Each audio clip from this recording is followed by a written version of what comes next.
ఇవాళ నిరంతరం ఆయన కార్మిక వర్గాల గురించి పోరాడుతున్నటువంటి మా వేముల మారన్న మరి నిరంతరము ఒక అంబేద్కర్ ఐడియాలిస్ట్ గా పేద వర్గాల గురించి పనిచేస్తుంది నాయకుడు, స్థానిక నాయకుడు. ఆయన స్ఫూర్తి మరి అంబేద్కర్ గారి స్ఫూర్తి తీసుకుని మాట్లాడుతున్న అంబేద్కర్ గారి గురించి ఇవాళ జయంతి కార్యక్రమం మాట్లాడాల్సిందిగా ఉత్సవ కమిటీ కోరుతున్నది.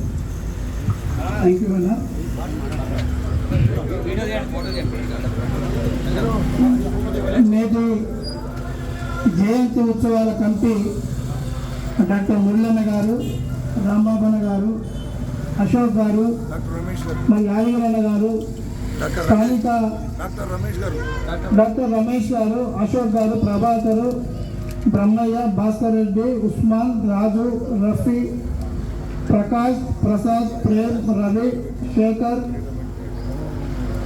పూజిత్, శ్రావణ్, వేణు, సాగర్.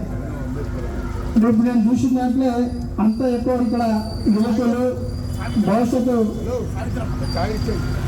కాలానికి రాంబాబన్నపై బస్సు ఇక్కడ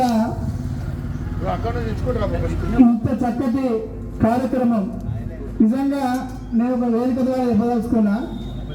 ఇలాంటి వేదికలు ఓ అరగంట సేపు మాలాంటి వక్తలు, మీలాంటి అనుభవులు స్థానిక సమస్యల మీద సందేశం ఇస్తుంటారు. ఎవరినో విఐపీ ఇస్తాం, దండెత్తారు, వెళ్ళిపోతారు. ఇది ఎందుకు పెడుతున్నాం అనేది ఈనాటి తరానికి అర్థం కావాలి. ఇది నా ఉద్దేశం. ఇప్పటిదాకా నేను చాలా ప్రోగ్రాం చూస్తుంటే ఎప్పుడు కాబట్టి ఇప్పటిదాకా మనం నాచారం ప్రాంతాల్లోనే ఆనాటి కాలం నుంచి ఇప్పటి వరకు ఘనంగా నిర్వహిస్తున్నారు. నేను రాత్రి రాంబాబానికి చెప్పిన ఇంత పెద్ద కాలనీ ఈ ప్రాంతంలో అదే ఇప్పుడు మన ప్రాంతంలో అదే మన కాలనీ ఈ ఏరియాలో మనకు ఉండాలి అనే కాన్సెప్ట్ మన మురళన్న అన్నగారు మీ అందరూ తీసుకుని అనుకున్న రాత్రి అప్డేట్ చేసిన.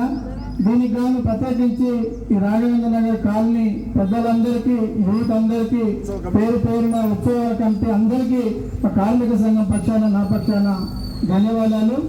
మరి నేటి అంబేద్కర్ ఈ దేశ పీడిత ప్రజల విముక్తి ప్రదాత. ఈ కాన్సెప్ట్ ఇప్పుడే అన్న చెప్పాడు. దేశంలోనే కొన్ని వర్గాలు, కులాలు భావించి చేస్తున్నటువంటి కార్యక్రమాన్ని అన్ని కులాలు, అన్ని మతాలు కలిసి మేము భిన్నంగా ఈ కార్యక్రమం నిర్వహిస్తున్న గొప్పగా చెప్పాడు అన్నగారు. నిజానికి అంబేద్కర్ అంటే చాలా మంది ఓ భారత రాజ్యాంగ నిర్మాత లేదా దళితుల కోసం పోరాడినటువంటి ఓ దళితులని గొప్ప నాయకుడిగా చిత్రీకరిస్తారు. అది తప్పు. అంబేద్కర్ గారు ప్రపంచంలో ఉన్నటువంటి అన్ని రాజ్యాంగాలను చదివి ఆనాటి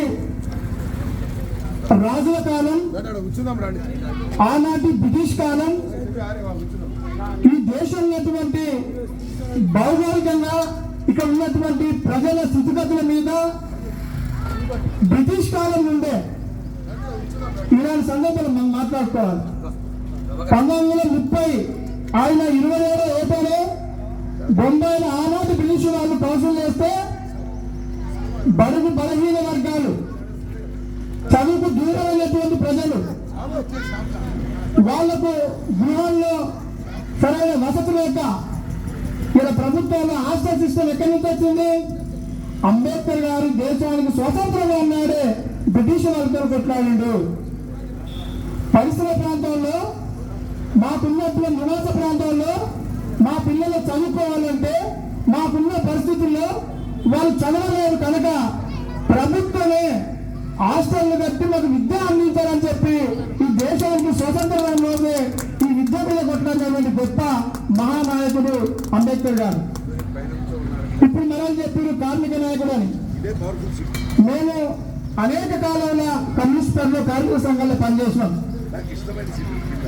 కార్మిక మంత్రిగా ఈ దేశానికి అనేకమైనటువంటి సంస్కరణలు తీసుకొచ్చినటువంటి ఆనాటి కార్మిక వర్గాల్లో మంత్రిగా ఉన్నటువంటి అంబేద్కర్ గారు ఇలా కమ్యూనిస్టులు పదే కొట్లాడతారు. పనికి దగ్గర వేతనం కావాలి, వేతన ఒప్పందం కావాలి, ఈఎస్ఐ కావాలి, పిఎఫ్ కావాలి.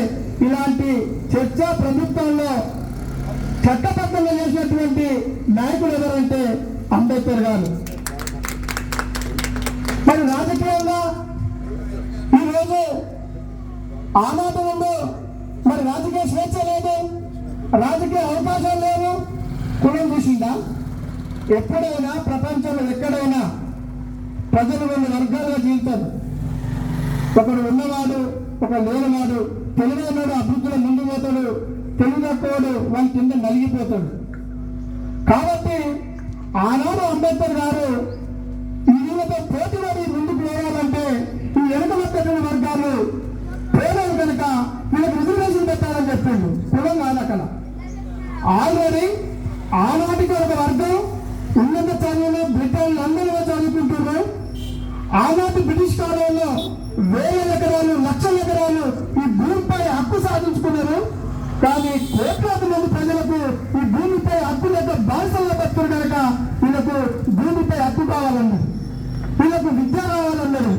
కాబట్టి ఇవన్నీ కావాలంటే వీళ్ళకి రాజ్యం కావాలి. ఆ రాజ్యం కావాలంటే ఎట్లా ప్రతిబద్ధులు అని చెప్పి రిజర్వేషన్ పెట్టారని చెప్పి ఆ కోరిక తీసుకొచ్చి చట్టబద్ధం చేసిండు అంబేద్కర్ గారు. ఇక్కడ ఏది కూడా వ్యక్తిగత ఒక హింస పద్ధతిలో చేయలే.